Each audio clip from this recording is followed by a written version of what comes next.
ગણેશ ચતુર્થીના ગણતરીના દિવસો બાકી રહ્યા છે ત્યારે વડોદરા શહેરના લક્ષ્મી વિલાસ પેલેસના ગણેશજીની મૂર્તિને આખરી ઓપ આપી દેવામાં આવ્યો છે।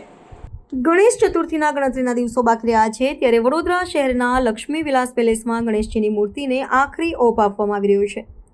લક્ષ્મી વિલાસ પેલેસના ગણેશજી વડોદરા શહેરના ચૌહાણ પરિવાર દ્વારા બનાવવામાં આવે છે, જેઓ છેલ્લા 80 વર્ષથી ગણેશજીની મૂર્તિ બનાવે છે। આ મૂર્તિ બનાવતી વખતે ખાસ પ્રકારની કાળજી રાખવી પડે છે। આ મૂર્તિની હાઇટ 36 ઇંચની જ રાખવાની હોય છે। પ્રતિમાની વિશેષતા વિશે વાત કરતા હાલના પરિવારની આગળની પેઢીના મૂર્તિકાર લાલસિંહ ચૌહાણ કહે છે કે જે તે સમયે આ પ્રતિમા માટે કઈ બાબતોને ધ્યાનમાં રાખવી તેને લઈને કાશીના પંડિતોને ત્રીજા સયાજીરાવ ગાયકવાડે વડોદરા બોલાવ્યા હતા અને પહેલાં તો શાસ્ત્રોક્ત રીતે ગણેશ પ્રતિમા કયા પ્રકારની હોવી જોઈએ તેનું ડ્રોઈંગ તૈયાર કરીને બતાવ્યું હતું।